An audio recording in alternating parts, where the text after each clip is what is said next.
Olá, crianças! Olá, tudo bem? Hoje estamos eu aqui, Vitor e a tia Lenita, para a gente poder continuar nossa série de Gálatas, né? Estamos vendo o fruto do Espírito, hoje mais três virtudes, né? A gente já viu amor, alegria e paz, e hoje então vamos ver o que nos espera, né? Se concentra aí, vamos com tudo, e vamos orar pedindo ao Senhor nos abençoar nesse tempo, tá bom?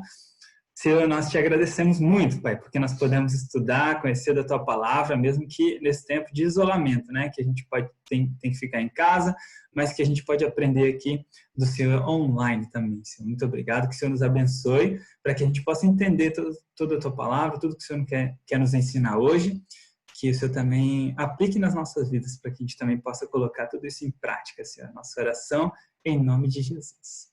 Muito bem. Olha só, eu vou compartilhar aqui a tela com vocês. Nós estamos estudando, então, a nossa série que nós chamamos de O Evangelho para Grandes e Pequenos. Muito bem, é a nossa série de estudo em Gálatas. E nós estamos vendo, então, o fruto do Espírito. Já estamos lá no finalzinho do nosso livro. Hoje nós veremos mais três virtudes, com esses nomes difíceis: longanimidade, agora para travar a língua, benignidade e bondade, né?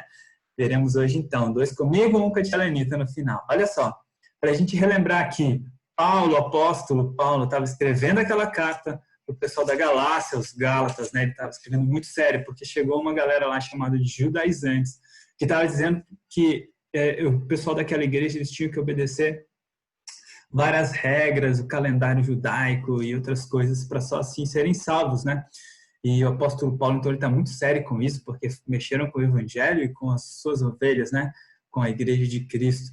Então, ele adverte para isso, falando que a salvação é pela graça, e somente pela graça do Senhor, a iniciativa de Deus, e Deus quem faz isso, né? E agora a gente está aqui num contexto onde ele está falando, então, sobre o fruto do Espírito. Eu quero ler um pouquinho antes, ali no Gálatas 5, para a gente entender do que está sendo falado, e então a gente relembra sobre o fruto, tá bom? Olha lá, lê comigo. Toda a lei se resume num só mandamento: ame o seu próximo como a si mesmo. Mas se vocês se mordem e se devoram uns aos outros, cuidado para não se destruírem mutuamente. Por isso digo, vivam pelo Espírito, e de modo nenhum satisfarão os desejos da carne. Pois a carne deseja o que é contrário ao Espírito, e o Espírito o que é contrário à carne. Eles estão em conflito um com o outro, de modo que vocês não fazem o que desejam. Mas o fruto do Espírito é amor, alegria, paz, paciência, amabilidade, bondade, fidelidade, mansidão e domínio próprio. Contra essas coisas não há lei.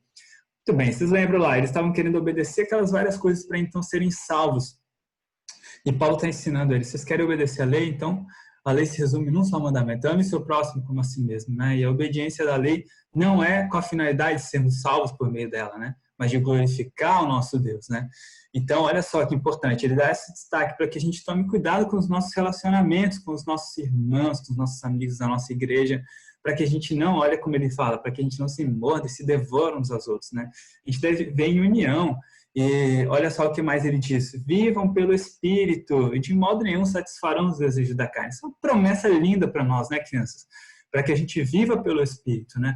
Para que a gente peça ao Senhor que Ele nos encha do seu Espírito, para que a gente se alimente da palavra de Deus, para que a gente se alimente em oração e que a gente viva essa vida de devoção. E dessa maneira, de modo nenhum satisfarão os desejos da carne, quer dizer, da nossa natureza pecaminosa, né? Então, que interessante. E o fruto do Espírito, fruto que o Espírito quem faz essa obra em nós, né? Esse fruto do Espírito é amor, alegria, paz, paciência, amabilidade, bondade, fidelidade, mansidão e domínio próprio. Coloquei até outra tradução aí, a NVI, para que você se familiarize com essas palavras, a gente vai entender um pouco melhor. Então, os dois primeiros que eu vou ensinar aqui com vocês, tá bom? Se Deus permitir aqui, longanimidade e benignidade. Olha só, longanimidade, né? Que quer dizer também paciência, né? Vamos ver daqui a pouquinho um pouco melhor o que isso quer dizer. Mas olha que interessante, quando o próprio Senhor se apresentou para Moisés, está lá no texto de Êxodo 34, versículo 6, e olha o que o Senhor diz: passou diante de Moisés proclamando: Senhor, Senhor Deus compassivo e misericordioso, paciente. Queria ir até aí só para dar ênfase no paciente, como o próprio Senhor se apresenta como paciente, né? E olha que interessante. Então, longanimidade é paciência. O que mais? Suportar o sofrimento, né? Nós mesmos estamos passando por um tempo muito difícil agora, né? De pandemia que atingiu todos, crentes, não crentes, né? E isso quer dizer o quê também? Nos lembra que nós, mesmo sendo cristãos, nós não estamos isentos, né? Nós não vamos deixar de passar por tempos difíceis. E nós temos que ser longânimos, pacientes, né?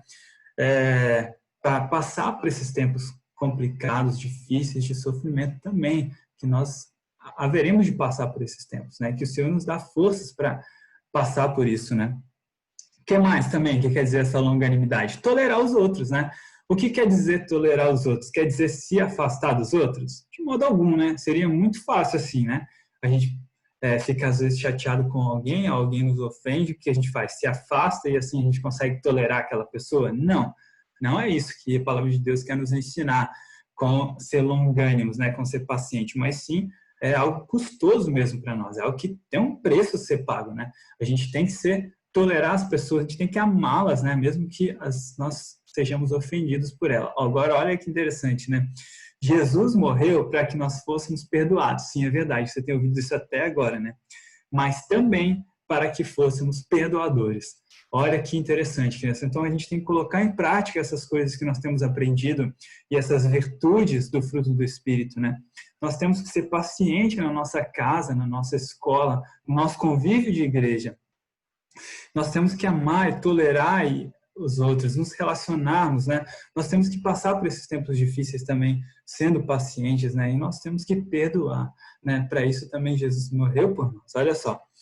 Então, olha que interessante o texto aqui do nosso grande exemplo de Jesus, tá? Em 1 Pedro capítulo 2. Para isso vocês foram chamados. Olha só, você que crê em Jesus e que Jesus é o Senhor da sua vida, né? Que você entendeu que Jesus é o próprio Deus que morreu naquela cruz para nos salvar. Para isso que você foi chamado, eu também. Pois também Cristo sofreu no lugar de vocês, deixando-lhes exemplo, para que sigam seus passos. Ele não cometeu pecado algum, e nenhum engano foi encontrado em sua boca. Quando insultado, não revidava. Olha só as atitudes de Jesus. Quando insultado, não revidava. Quando sofria, não fazia ameaças, mas entregava-se àquele que julga com justiça. Ele mesmo levou em seu corpo os nossos pecados sobre o madeiro, a cruz, a fim de que morrêssemos para os pecados e vivêssemos para a justiça. Por suas feridas vocês foram curados. Esse é o exemplo de Jesus para nós.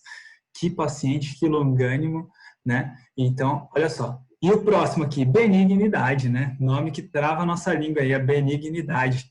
O que quer dizer essa benignidade? Eu coloquei aqui, ser atencioso com as pessoas acima de si mesmo, né? É fácil também, às vezes, a gente ser atencioso com os outros, desde que não tenha preço nenhum para nós, né?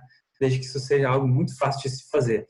Mas Jesus, ele sim, foi atencioso com as outras pessoas acima de si mesmo. Olha só o exemplo que Jesus nos deixa. Olha só. João 19. E junto à cruz de Jesus estava sua mãe e a irmã de sua mãe, Maria, mulher de Clopas, e Maria Madalena. Ora, Jesus, vendo ali sua mãe e que o discípulo a quem ele amava estava presente, disse à sua mãe, mulher, eis aí o teu filho. Depois disse ao discípulo, eis aí tua mãe. Desde aquela hora, o discípulo a recebeu em sua casa. Sabe qual é o contexto aqui? Jesus sendo crucificado. E junto à cruz de Jesus estava sua mãe. Jesus sendo crucificado, ele pensa na sua mãe, no bem-estar da sua mãe, né? E fala então para que seu discípulo ali que estava com ele, para que então ele considerasse ela como mãe, porque provavelmente sua mãe ali estava sem condições financeiras de continuar sua vida, né? Possivelmente viúva já, e naquele tempo uma situação muito difícil. E olha, Jesus sendo crucificado, na situação ali de estar junto à cruz de sua mãe, ele então pensa na sua mãe nessas condições. Olha o exemplo de Jesus para nós, crianças. E mais, olha só, e quando chegaram ao lugar chamado de a caveira, ali o crucificaram. Quem? Jesus. E aos malfeitores, um à direita e outro à esquerda. Você lembra que Jesus foi crucificado com mais duas pessoas, né? E dizia Jesus, Pai, perdoa-lhes, porque não sabem o que fazem. E repartindo as suas vestes, lançaram sortes. Olha o que está acontecendo, crianças. Jesus está sendo crucificado e ele olha para aquelas pessoas que estão fazendo isso com ele e roga para que elas possam ser perdoadas, né? Olha que exemplo de Jesus, né? Que ato de Jesus incrível, né? E as pessoas, mesmo Jesus fazendo isso, é o que elas fazem. Pegam as vestes de Jesus, lançam sorte sobre elas e repartem as vestes entre eles, né? Olha como Jesus é o nosso grande exemplo de longanimidade e benignidade, não é mesmo? Que lindo, né, crianças? Olha só, se Deus é assim, somos chamados a mostrar esse mesmo tipo de benignidade aos outros, né? Então, eu coloquei duas palavrinhas para você memorizar e colocar em prática na sua vida, que é disposição e intencionalidade. Você tem que estar disposto a fazer, disposto a ter atitudes de benignidade. Dentro da sua casa, começar no seu convívio, na sua igreja, né, com as pessoas próximas, talvez com seus vizinhos, mas que isso seja um hábito na sua vida, né? E intencionalidade, né? Quando a gente se relaciona com as pessoas, quando a gente se aproxima de alguém, que a gente já tem a intencionalidade de poder anunciar o evangelho para essa pessoa, de poder fazer algo de bom para ela também. Então, veja bem que a gente tem então essa disposição e essa intencionalidade de sermos tão longânimos, benignos, enfim, as virtudes do fruto do Espírito, né? Certamente você agindo dessa maneira, olha como Jesus agiu, né? Que incrível as atitudes de Jesus. Certamente você, seguindo esse exemplo de Jesus, você atrairá pessoas, né? Mas que você atrai essas pessoas não para você mesmo, né? Claro que, de certa maneira, que bom que elas gostem de você, mas que elas possam ver Jesus na sua vida, né? Que você não esconda Jesus, o brilho real da sua vida, né? O grande tesouro, né? E que essas pessoas sejam atraídas, então, para a pessoa de Jesus, o próprio Deus, né? Por isso que a gente quer dizer, então, que a benignidade, esses atos, dessa virtude, que ela se torne um hábito na sua vida, que seja constante. É aí que entra a próxima virtude que a tia Lenita vai falar com vocês. E eu começo falando sobre a bondade. Crianças, mas responda para mim, e afinal, o que é ser bom? A palavra de Deus, ela coloca várias vezes que Deus é bom e Ele é o nosso maior exemplo. Então, às vezes você pode estar falando assim, mas eu conheço, o meu amigo é bom, ele cuida do seu cachorrinho, ou tem pessoas que fazem reciclagem de lixo. Isso é ser bom, mas não é o que nós estamos falando como virtude. A virtude do Espírito Santo, ela trabalha na vida do quê? Do crente. E ela é muito mais profunda, ela é muito real e ela é constante. Sabe por quê? Porque dentro do fruto do Espírito, essa virtude, ela faz com que a gente tenha uma grande gentileza e uma misericórdia muito profunda e uma compaixão muito grande para uma pessoa. Então, veja só, a palavra de Deus, crianças, ela está cheia de bons exemplos do que é ser uma pessoa bondosa. Vocês lembram da palavra do bom samaritano? Está lá em Lucas 10, de 25 a 37. Então, Jesus contou que um homem foi assaltado. E que passou por ele um sacerdote, não deu bola, passou por ele um levita e não deu bola, mas passou um samaritano que cuidou dele, levou para uma hospedaria para que cuidasse e ele pagou tudo sem querer nada em troca. Aí eu pergunto para vocês, qual dos três é que foi bom? Quem é que foi aquele que ajudou sem querer nada em troca o homem assaltado? Foi um samaritano. Então, esse foi o exemplo que Jesus falou para o povo que estava ouvindo ele. Vai e faça o mesmo. Não adianta só você ler na palavra do Senhor o que é ser bom, se você não coloca em prática na sua vida, crianças. Aí você pode estar perguntando para mim, mas professora, como é que eu faço para ser bom? Então vamos lá. Eu quero que você leia comigo o que foi que a professora colocou. Quando você vê alguém precisando de ajuda, se coloque em seu lugar e, sem querer nada em troca, ajuda a se livrar do que está prejudicando. Isso é ser bom. O nosso maior exemplo é quem? Jesus. Sua bondade é tão grande por nós, nos colocou em seu coração e nos amou, mesmo sem merecer. Ele morreu na cruz para nos salvar. Então, gente, olha que gostoso. É eu querer ajudar a pessoa, fazer o bem, sem querer nada em troca, sem me aparecer, simplesmente porque estou do lado dela e estou vendo que ela precisa da minha ajuda. Isso eu tenho que pôr em prática. Praticar a bondade, é isso que Deus quer. Ele fez por nós e Ele quer que você faça isso também. Ok? Muito bem. Que legal, crianças. Vou voltar aqui então para a gente poder se despedir aqui. orar com vocês, né? E tá quase acabando a nossa série. Que Deus abençoe esse tempo, né? Que você possa colocar realmente em prática essas coisas na sua vida, viu, crianças? Que essas virtudes, elas reflitam na sua vida. Que você conheceu Jesus, que você também possa mostrar esse brilho para as pessoas à sua volta, tá bom? Essa luz que possa iluminar, então, aos seus familiares, seus amigos que não conhecem Jesus, né? E que também os seus relacionamentos com aqueles que o conhecem também sejam tão lindos, né? Sejam tomados por essas virtudes, né? Tá bom? Vou pedir para a Anitta, então, orar para a gente encerrar, agradecendo ao Senhor.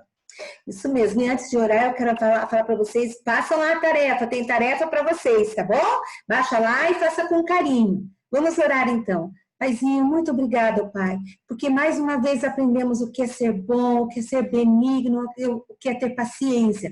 Que a gente possa, Senhor, ministrar isso na nossa vida, que a gente possa ser um exemplo, assim como Jesus foi um exemplo para nós. Cuida da gente, Pai, nos traga para a nossa próxima IBD. Em nome de Jesus, amém. Amém, crianças. Um abraço, a gente está com muita saudade, viu? Até a próxima.